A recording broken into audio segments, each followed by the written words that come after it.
แต่ความสุขบ่ได้อยู่ไกลเกินเอื้อมแต่ความสุขอยู่ใกล้ๆตัวเฮาเอง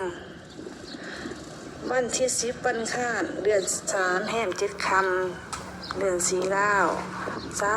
ธุเด้อผู้ขาสร้างน้ำทำบุญความพ่อแม่พี่น้องทุกคนมื้อนี้ขอให้ผลบุญผลทานที่ผู้ขาสร้างผู้ขาทำส่งผลบุญนั้นให้กลับขึ้นมาคำจุนอุดหนุน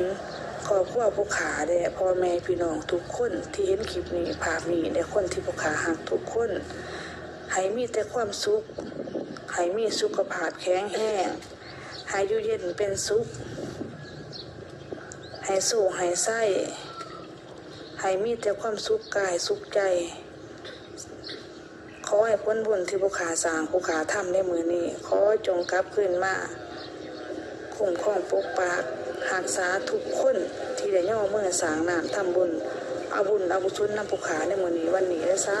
ธุผู้ขาอยากน้ำขอให้แม่ธรณีเจ้าที่เจ้าทานผู้ลำเน่าปูตาสานาคราชสิ่งศักดิ์สิทธิ์ทั้งหลายในสกุลนาโดจงเป็นสักขีพยานให้ผู้ขาขอให้ผากส่วนบุญกุศลนี้ความพ่อแม่พี่น้องทุกคนที่ย่อมือสร้างน้ำทำบุญน้ำผู้ขาให้หอดในเทิงอีพ่ออีแม่ปู่ย่าตายายเจ้าทินเจ้าทานเจ้าดินเจ้าร้อนเจ้าเพื่อนเจ้าซ่านผู้ขาผู้มีบุญคุณของผู้ขาผู้บาอาจารย์16สันฝ่า15สันดินดวงจิตดวงวิญญาณทุกภพทุก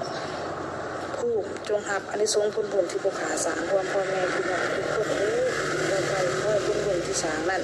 ให้ตัวผู้ขาลูกผู้ขาคนที่ผู้ขาพ่อแม่